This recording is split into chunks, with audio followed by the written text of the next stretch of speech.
Hi everyone, welcome to my kitchen and welcome back to Cooking Show at Home. Today, we are going to Greece. Greek food is shaped by islands, mountains, olive trees, fishing villages, ancient history, family kitchens, and very strong opinions about how much olive oil is enough. And in Greece, the answer is usually more is better.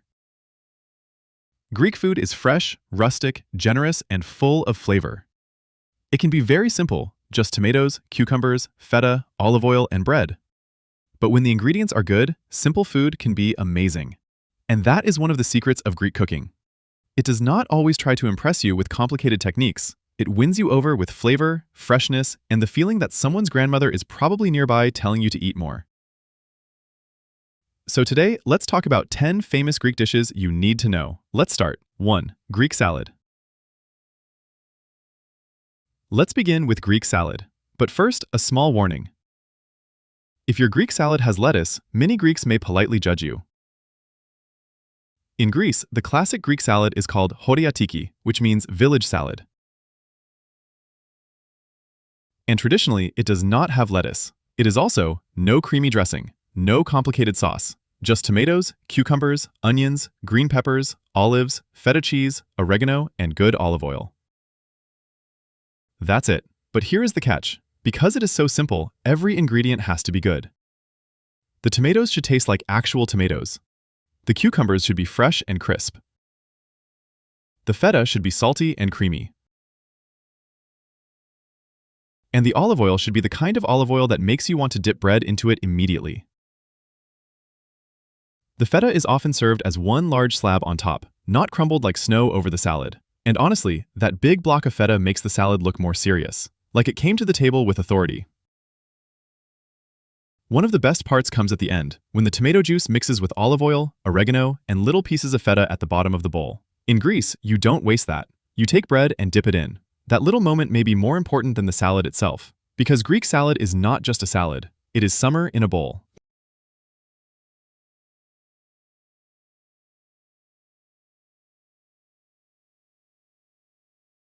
Next is moussaka. And if Greek salad is light and fresh, moussaka is the opposite. Moussaka is the dish that says, sit down, you are not going anywhere for a while. Moussaka is one of the most famous Greek dishes in the world. It is usually made with layers of eggplant, meat sauce, and a creamy bechamel topping. Some versions also include potatoes or zucchini. It looks a little like lasagna, but without the pasta. And instead of just tomato and cheese, it has something warmer and deeper. The meat sauce is usually flavored with tomato, onion, garlic, and spices like cinnamon or allspice. And that surprises some people. Cinnamon? In meat sauce? Yes, and it works. It gives moussaka that special Greek flavor, warm, rich, and slightly sweet in the background. Moussaka is not a quick weekday dinner. This is not something you casually throw together in 20 minutes while checking your phone. You need to cook the eggplant. Make the meat sauce. Make the bechamel. Layer everything.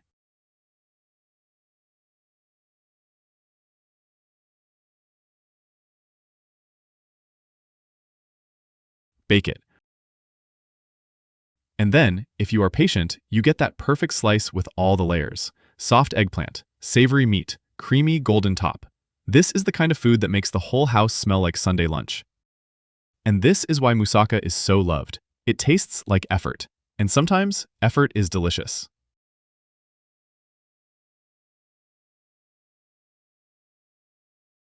3. Souvlaki. Now let's go from Sunday lunch to Greek street food. Souvlaki. This is one of those dishes that proves you do not need anything complicated to make something great. Small pieces of meat, usually pork or chicken, are marinated with olive oil, lemon, oregano, garlic, salt, and pepper. Then they are grilled on skewers until smoky and slightly charred. That's it. But when it is done right, it is perfect. You can eat souvlaki on a plate with pita, salad, fries, and tzatziki. Or you can eat it wrapped in warm pita like a sandwich. And this is where Greece becomes very smart. They often put fries inside the pita, not on the side, inside. And honestly, why did the rest of the world waste so much time keeping fries separate? A proper souvlaki wrap has grilled meat, tomato, onion, tzatziki, and fries tucked inside. It is juicy, smoky, fresh, creamy, salty, and crispy all at once. It is the kind of food you eat after the beach, after work, late at night, or when you tell yourself, I just need something small. Then you finish it and realize there was nothing small about it. Souvlaki is casual food, but it is very serious casual food.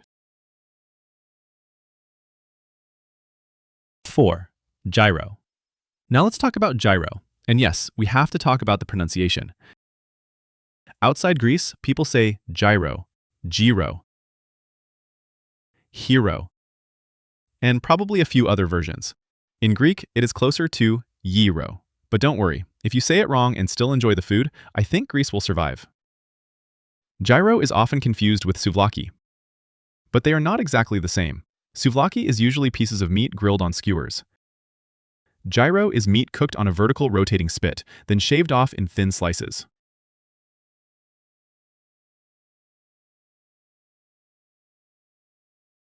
The word gyro comes from the idea of turning or rotating. The meat cooks slowly as it spins, becoming crispy on the outside and juicy inside. Then it is usually wrapped in pita with tomato, onion, tzatziki, and fries. A good gyro is one of the great street foods of the world. Warm pita, crispy meat edges, cool garlic yogurt sauce, sharp onion, fresh tomato, soft fries inside. It is messy in the best possible way. And this is important, a gyro is not supposed to be polite food. You don't eat it like you are at a royal banquet. You lean over the plate, protect your shirt, and accept the situation. That is part of the experience. 5. Next is Spanakopita, Greek spinach pie. And this dish is basically proof that vegetables become much more exciting when you wrap them in crispy pastry. Spanakopita is made with spinach, herbs, feta cheese, and thin layers of phyllo dough. Phyllo is very delicate. It is thin like paper, and when it bakes, it becomes golden, crisp, and flaky. The filling usually has spinach, feta, onion or scallions, dill, parsley, and sometimes other greens. And this is one of the things I love about Greek food. Herbs are not decoration. Herbs are part of the flavor.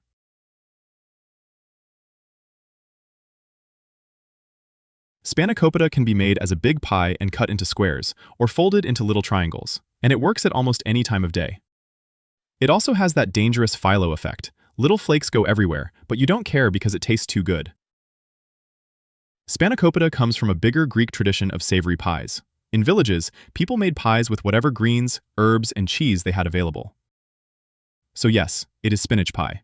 But it is also a piece of country cooking, practical, flavorful, and very clever. Because if you can make people excited about spinach, you are doing something right. Number 6. Dolmades, stuffed grape leaves. At first, they look small and innocent. Do not trust them. You take one, then another, and suddenly half the plate is gone. Dolmades are made by wrapping grape leaves around a filling.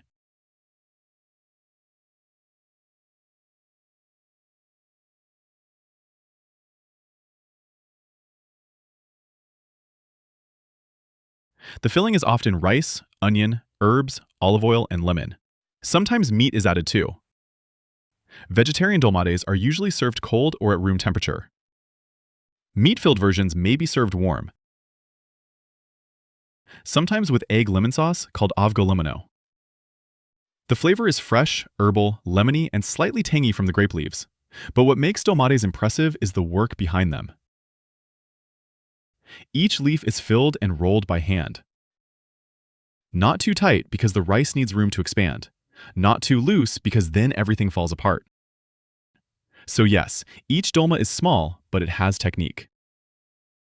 Dolmades are also one of those dishes that connect Greece with the wider Mediterranean and Middle Eastern world. Many countries have their own version of stuffed leaves or stuffed vegetables. And that is what makes food history interesting. Dishes travel, people move, empires rise and fall. Recipes cross borders, and somehow everyone agrees that stuffing leaves with rice and herbs is a good idea, because it is. Next is 7, Tzatziki, Now let's talk about tzatziki. Tzatziki is one of the most famous Greek dips, and it makes almost everything better. It is made with thick strained yogurt, cucumber, garlic, olive oil, salt, and usually dill or mint. Simple ingredients, but the result is magic. Cool, creamy, fresh, garlicky. Tzatziki is served with grilled meats, pita bread, vegetables, souvlaki, gyro, or as part of a mezza table.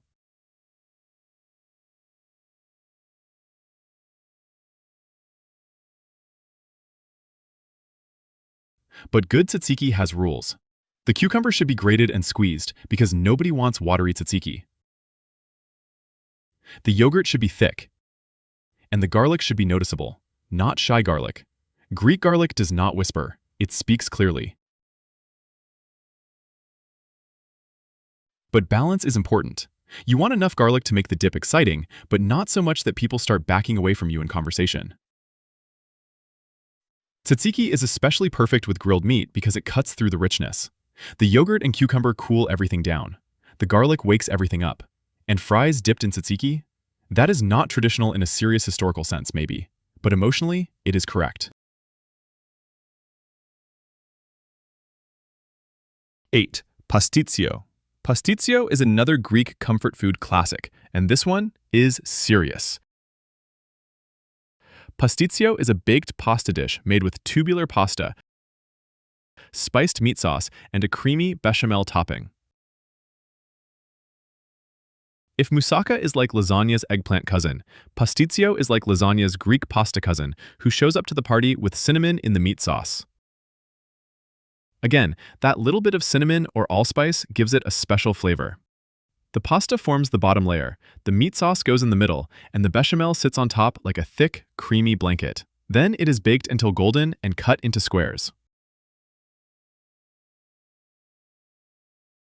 This is not a dish you casually eat standing at the counter. Pastitsio deserves a plate, maybe a salad on the side, maybe a nap after. It is rich, filling, and very comforting. And like many great baked dishes, it tastes like someone made it because they wanted to feed people properly. That is a big part of Greek food. It is generous. The portions are not usually tiny. The table is not supposed to look empty. And if you say, "No thank you, I'm full," someone may hear that as, "Please offer me food 3 more times." Pastitsio fits perfectly into that world.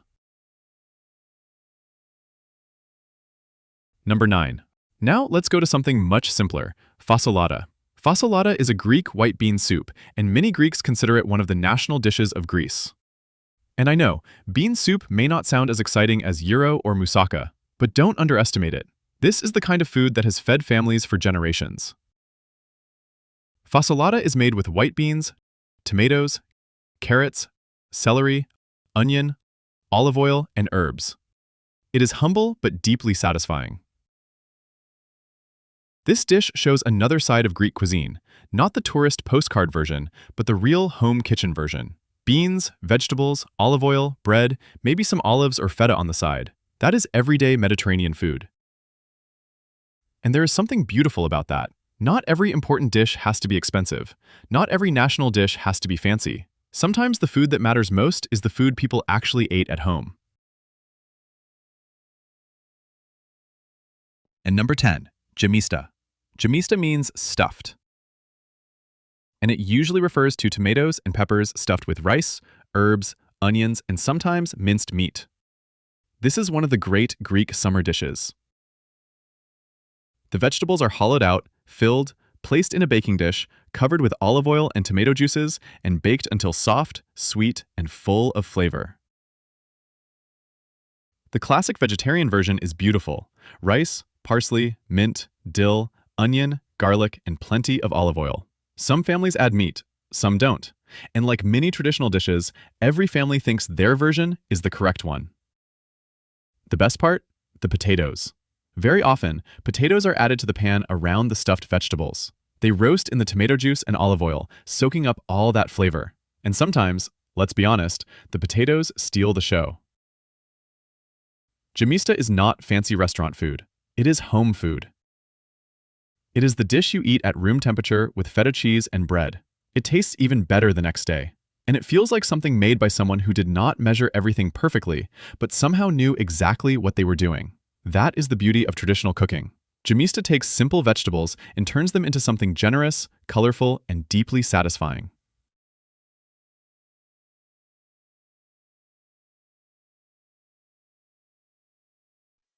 So, those are 10 famous Greek dishes you need to know. Greek salad proves that simple ingredients can be unforgettable. Moussaka is rich, layered comfort food. Souvlaki is Greece's answer to the perfect quick meal. Gyro is messy, smoky, street food happiness. Spanakopita makes spinach exciting. Dolmades prove that tiny stuffed leaves can be dangerously addictive. Tzatziki makes everything better. Pastitsio is baked pasta comfort with a Greek soul. Fasolada reminds us that humble food can be national food. And Gemista shows how Greeks turn summer vegetables into something special. But Greek food is not only about the dishes. It is about the table. It is about sharing plates, passing bread, pouring olive oil, squeezing lemon over everything, arguing lovingly about whose recipe is better, and eating slowly enough that a meal becomes part of the day, not just a break in the day. And maybe that is why Greek food is loved so much. It feels generous, not perfect and polished in a cold way, but warm, sunny, alive. It tastes like olive oil, lemon, oregano, grilled meat, fresh vegetables, salty cheese, warm bread, and the sea.